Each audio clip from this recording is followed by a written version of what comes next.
నమస్తే welcome to frankly with Telakapalli.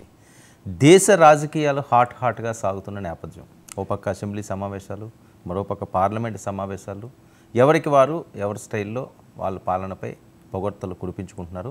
ప్రతిపక్షాలు వాళ్ళని పూర్తి స్థాయిలో ఎండగడుతున్నాయి. ఇది ప్రస్తుతం ఉన్న అప్డేట్స్. అయితే జగన్మోహన్ రెడ్డి గారు ఢిల్లీ పర్యటన ఫలించిందా? ప్రధానమంత్రి గారిని కలుస్తానన్నారు, అమిత్ షా గారిని కలుస్తానన్నారు, రాష్ట్రపతి గారిని కలుస్తానన్నారు. సో దాని ఫలితాలు ఏ రకంగా ఉన్నాయి అన్నది ప్రధానంగా చర్చ సాగుతుంది. మరొక వైపు అసెంబ్లీ సమావేశాలకు రేపే చివరి రోజు.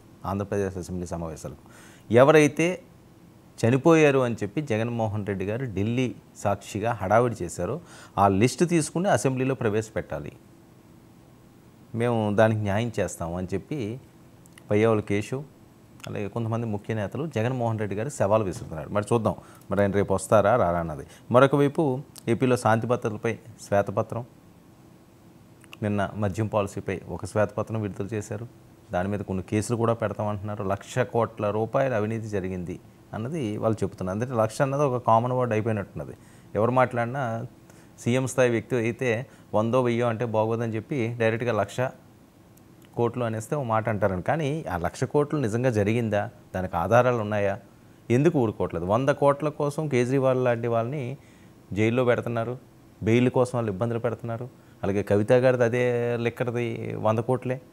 మరి 1,00,000 కోట్లు అనే అంశం అన్నది ఏముంటుంది అంటే రాజకీయంగా ఏదో విమర్శలు గుప్పించుకోవడం తప్ప ఈ రకమైన ప్రసంగాలు సీఎం స్థాయి వ్యక్తులు మాట్లాడడం అన్నది కరెక్ట్ కాదని కొంతమంది ట్రోల్స్ చేసే పరిస్థితి. మరొక వైపు తెలంగాణ బడ్జెట్, ఇవన్నీ కూడా మనతో చర్చించడానికి తెలకపల్లి రావు గారు సిద్ధంగా ఉన్నారు. రావు గారు నమస్తే అండి. నమస్తే వర్మ. జగన్మోహన్ రెడ్డి గారు ఢిల్లీ పర్యటన ఫలితం దక్కిందా? ఆయన ఎవరెవరిని కలిశారు, ఏమేమి మీట్ చేశారు, దాని అసలు ఎందుకు వెళ్ళినట్టు, ఏం సాధించినట్లు అనుకోవాలి? అదేంటి సార్, నిన్నంతా అంత హడావుడి. నిన్నే మనం మాట్లాడాం వాస్తవానికి. అప్పటికే అని 4-5 పార్టీల వాళ్ళు వచ్చారు. రాజకీయంగా ఏదో కొత్త కదలిక, ఇండియా వర్సెస్ ఎన్డీఏ అనేది వచ్చినప్పుడు ఇది ఏదైనా కొత్త మార్పుకు దారితీస్తున్నాం. ఇంకో రెండో విషయం ఏంటంటే అధికారంలో ఉన్నప్పుడు, అధికారికంగా ప్రతిపక్ష నాయకుడిగా ఉన్నప్పుడు ఏనాడు జాతీయ రాజకీయాల జోలికి పోని జగన్మోహన్ రెడ్డి ఇతర రాష్ట్రాలకు చెందిన ప్రాంతీయ పార్టీలకు చెందిన నాయకులను పిలవటం, వాళ్ళు వచ్చి మద్దతు తెలపటం. సో ఇదంతా నేషనల్ మీడియాలో అంటే ఐ థింక్ జాతీయ రాజకీయ రంగంలో ఒక చిన్న చర్చకు దారితీసింది. మీరు అన్నట్టుగా రాష్ట్రపతిని, ప్రధానమంత్రిని, ముఖ్యమంత్రులే అప్పటికప్పుడు కలుసుకోలేరు, ఎందుకంటే అపాయింట్మెంట్ కావాలి. జగన్ ముఖ్యమంత్రిగా ఉన్నప్పుడైతే చాలా సడన్గా మనకు వార్త వస్తుండేది, రేపు మంగళవారం సాయంత్రం వెళ్తారు అని. ఎందుకు వెళ్తారు అంటే కేసుల గురించి కాళ్ళు పట్టుకోవడానికి వెళ్తున్నారని వీళ్ళు హడావుడి చేసేవాళ్ళు. సో ఇది ఒక పరిపాటి రివాజ్ లాగా మారింది. ఇప్పుడు ఆయన ప్రతిపక్ష నాయకుడు కూడా స్థానాలు చాలా తక్కువగా ఉన్నాయి. ఆయన ఎన్డీఏలో లేరు కాబట్టి రాష్ట్రపతి, ప్రధానమంత్రి అపాయింట్మెంట్ అంత క్షణాల మీద దొరికే అవకాశం బహుశా ఉండదు. అసలు కలవరు కూడా. ప్రధాని అయితే విజయసాయి రెడ్డి ఈ తరఫున దూతగా వెళ్ళి కలిశారు, అది కూడా మనం గుర్తించవచ్చు. కాబట్టి ఆయన నిన్న ఫలించిందంటే రాష్ట్రంలో ఏదో బాగాలేనట్టుగా ఉంది. శాంతి భద్రతల సమస్యలు, కొన్ని దాడులు ఉన్నాయి. కొత్త ప్రభుత్వం వచ్చి రాగానే వైసీపీ మీద విరుచుకుపడుతుందనే ఒక అభిప్రాయాన్ని ప్రచారంలో పెట్టడం వరకు జయప్రదమైనట్టుగా ఉంది. ఎందుకంటే మీరు చూస్తే every national media and print media కానీ ఎలక్ట్రానిక్ మీడియా అన్నింటిలో కూడా ఆయన ఇంటర్వ్యూలో ఆయన అందరితో ఒక్కొక్కరితో విడిగా కూడా మాట్లాడారు. కాబట్టి ఆ ఫోకస్లోకి పెట్టుకోవడంలో మటుకు జయప్రదమైనట్టు కనిపిస్తుంది అంతవరకు. దాని నెట్ రిజల్ట్ ఏంటి తర్వాత అంటే అది మళ్ళీ రాష్ట్రంలో చేయాల్సిందే. ఎందుకంటే అంతిమంగా శాసనసభలో సమర్పించి శాసనసభలో పోరాడాల్సిందే, కానీ అక్కడికి వెళ్ళి చేసేదేమీ లేదు కదా. కాబట్టి అది జాతీయంగా ఏకాకితనం నుంచి బయటపడడానికి చేసిన మొదటి ప్రయత్నం అని మనం అనుకోవాలి.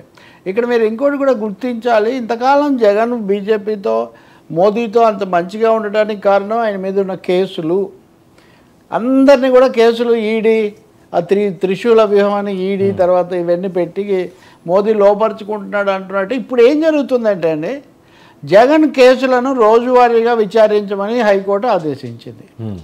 సో ఇప్పుడు ప్రతి శుక్రవారం నాడు ఆ ఉన్న సమయంలో కొంత విచారించి కాకుండా ఇప్పుడు రోజువారీ ప్రాతిపదికన ఇక్కడ హైదరాబాద్లో ఆ సిబిఐ కోర్టు దాన్ని విచారిస్తూ ఉంది. కాబట్టి ఈ కేసులు వేగం పుంజుకునే అవకాశం, కొంచెం ముందుకు వచ్చే అవకాశం కూడా ఉంది. అది కూడా అది అంతకుముందు అదే కారణం అయితే ఇప్పుడు కూడా అది మరింత ఆ కారణం ఇంకా పెరుగుతుంది కదా. ఈ సమయంలో ఏం జరుగుతుంది, నిన్న ముఖ్యంగా అంతమంది వస్తారని అయితే ఎక్కువ మంది అనుకోలేదు, ఉన్నమాట చెప్పాలి కదా. పరిశీలకులు కానీ రాజకీయ నాయక వర్గాలు కానీ అంతమంది, అంటే అఖిలేష్ యాదవ్ వచ్చాడు, సంజయ్ రౌత్ వచ్చాడు, తృణమూల్ కాంగ్రెస్ నుంచి వచ్చారు, అసలు ఇండియాలో దీంట్లో లేని అన్నాడీఎంకే నుంచి కూడా తంబిదురై, ఆయన మాజీ లోక్సభ స్పీకర్ కూడా, ఆయన మాజీ ఉపసభాపతి డిప్యూటీ స్పీకర్, ఆయన కూడా వచ్చారు. ఉద్ధవ్ ఠాక్రే, అదే సంజయ్ రౌత్, ఆప్ వాళ్ళు వచ్చారు. అంటే ప్రధానమైన వామపక్షాలు కనుక కాదంటే ఇంకా మిగతా చాలా పార్టీలు అక్కడికి వచ్చి మద్దతు తెలపటం. ఇంకోటి ఏమో జగన్ కూడా రాష్ట్రపతి పాలన డిమాండ్ నుంచి వెనక్కు తగ్గడం మీరు గమనించవచ్చు. అది ప్రకటించలేదు, అప్రకటితంగా రాష్ట్రపతి పాలన అనే కోరిక అయితే తనకు మద్దతు రాదు. ఎందుకంటే ఇవన్నీ ప్రాంతీయ పార్టీలు రాష్ట్రపతి పాలన కోరికని ఎందుకు బలపరుస్తాయి? అవి బలపరిస్తే రేపు పొద్దు నుంచి మీ రాష్ట్రాల్లో పెడతా ఉంటారు బీజేపీ వాళ్ళు.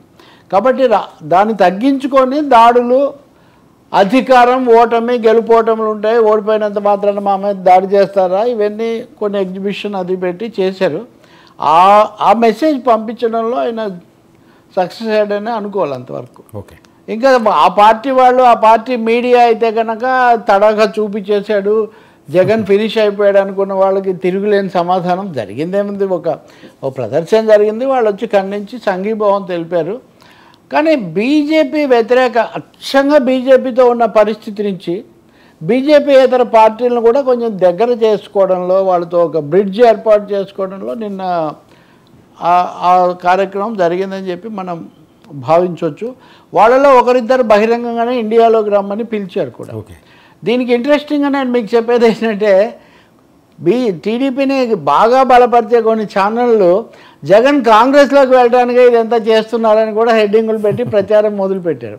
సో కాంగ్రెస్లోకి జగన్ వెళ్తున్నాడు అంటే అది తప్పకుండా బీజేపీ వాళ్ళకి చాలా ఏమాత్రం నచ్చని విషయం. కాబట్టి కాంగ్రెస్లోకి వెళ్తున్నాడు కాబట్టే వీళ్ళందరూ వచ్చారని, బహుశా అంత సీన్ అక్కడ ఉందని నేను అనుకోవట్లేదు. షర్మిల ఉన్నారు కాబట్టి, అందుకే షర్మిల ఉన్నారు. రెండవది కాంగ్రెస్సే కదా ఈ కేసుల మీద బీజేపీతో సమస్య అంటే ఇవన్నీ పెట్టింది మీరే కదా అనే ప్రశ్న కూడా వస్తుంది.